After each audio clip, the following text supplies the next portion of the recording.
नमस्कार दर्शक news 27 Odisha channel को आपण मानक स्वागत करुछि मु आकांक्षा। देखंतु पुरी जिला खबर।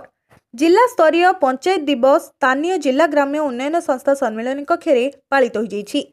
खबर टिकु शेष जाय देखंतु। चैनल को प्रथमे देखुतिले सब्सक्राइब करबा भूलंतु नाही। प्रचार प्रसार पाई गोटे लाइक करी अन्य को शेयर करंतु। आवश्यक स्थले कमेंट करी समाज को सचेतन करंतु। तांको दायित्व आम कर्तव्य जहा आपणक निष्पत्ति।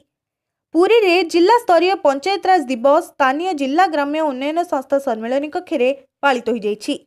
एथिरे जिला परिषद अध्यक्ष श्री ज्योतिर्मयी दलाई मुख्य अतिथि भावे जोग दैथिबा बेले जिला ग्राम्य उन्नयन संस्था प्रकल्प निर्देशक श्री नीति रंजन सेन अध्यक्षता करथिले। डेप्यूटी कलेक्टर श्री सुमंत कर, अतिरिक्त प्रकल्प निर्देशक श्री रवि नारायण शतपथी, श्री गुरुकृपा आश्रमर स्वामी सत्यानंद दास महाराज प्रमुख सम्मानित अतिथि एवं प्राक्तन प्राध्यापक डॉक्टर कैलाश चंद्र टिकायत राय मुख्य वक्ता भावे जोग दैथिले। प्रबाद पुरुष बिजू पट्टनायक जन्मतिथि आज दिन को राज्य में पंचायत राज दिवस भावे पालन कर बिजू पट्टनायक जीवन आदर्श संग्राम साहसिकता त्याग और ओडिया जाति प्रति थिबा अवदान संपर्क में अतिथि माने आलोकपात करथिले। क्षमतार विकेन्द्रीकरण सह तृणमूल स्तरु विकास को त्वरान्वित करने उपरे बिजू पट्टनायक गुरुत्वारोप करुथिले। पंचायत स्तरु आज जो विकास प्रक्रिया जारी रही ताहा आज बिजू बाबू संभव हो पारिछि बोली मुख्य अतिथि श्री दलाई मत व्यक्त करिसेंती।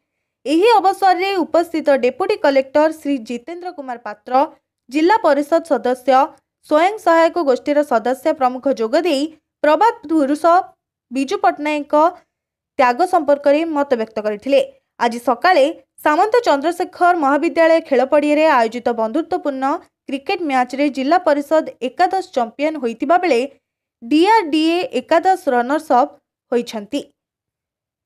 पुरी जिल्लारू प्रसन्न कुमार लेंका रिपोर्ट न्यूज 27 ओडिशा। अधिक खबर पाई लॉगिन करंतु आम वेबसाइट www.news27odisha.com एवं यूट्यूब रे सर्च करंतु न्यूज 27 ओडिशा।